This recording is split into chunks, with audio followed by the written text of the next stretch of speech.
Top des sorties jeux de société de la semaine par Ludotrotteur, c'est parti et on commence avec l'Île des Maudits, un jeu d'association d'idées coopératif ou compétitif pour 2 à 10 joueurs. En mode coopératif, l'objectif des aventuriers sera de récupérer un maximum de trésors avant de quitter l'île sans tomber dans les nombreux pièges cachés sur les lieux. Pour la version compétitive, les joueurs pourront se diviser en équipes et la première à atteindre 4 trésors et à quitter l'île remporte la partie. En début de partie, chaque équipe désignera un guide au rôle crucial. En effet, ce dernier sera non seulement le seul à connaître l'emplacement des différents objets et menaces de l'île, mais il sera aussi en charge de transmettre leurs coordonnées à ses coéquipiers en utilisant de petits hexagones sur lesquels il pourra inscrire des mots. La proximité entre le sens des mots déjà présents sur le tapis de jeu et ceux posés par le guide sera la seule indication dont les équipes disposent pour se déplacer. Une fois le choix de déplacement validé, l'équipe pourra alors révéler la case sur laquelle elle est arrivée et en remporter les lots ou en subir les conséquences. On enchaîne avec tranquillité l'ascension, une suite indépendante au banger qui était tranquillité. Dans cette nouvelle aventure coopérative, 1 à 5 joueurs pourront s'associer pour tenter de gravir la montagne en la construisant étage par étage. Lors de son tour de jeu, chaque joueur aura le choix entre 2 options. Défausser 2 cartes de sa main ou mettre en jeu une carte. Peu importe son choix, il finira son tour en piochant des cartes jusqu'à ce que sa main en contienne 5.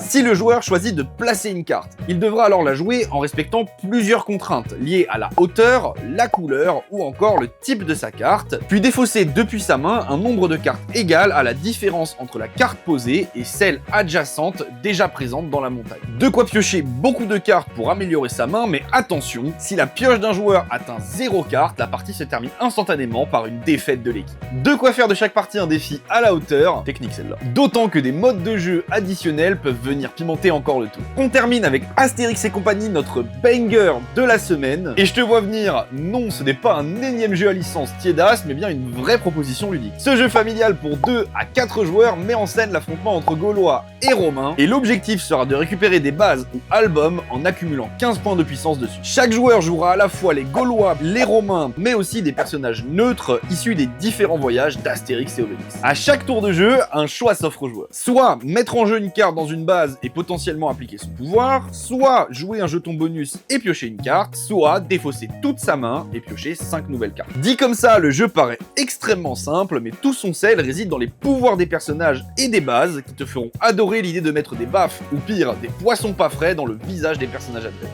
Évidemment, personnages et pouvoirs thématiques sont basés sur l'univers d'Astérix et certains s'associeront mieux que d'autres. En bref, un très bon jeu porté par une licence dont l'atmosphère est respectée, la recette gagnante pour une bonne dose de fun qu'on ne peut que te recommander. Si l'un des jeux de cette semaine a attiré ton attention, sache que tu peux les retrouver sur notre site ou dans le Ludotrotteur le plus proche de chez toi. Quant à moi, je te dis à la semaine prochaine pour un nouveau top des sorties JDS.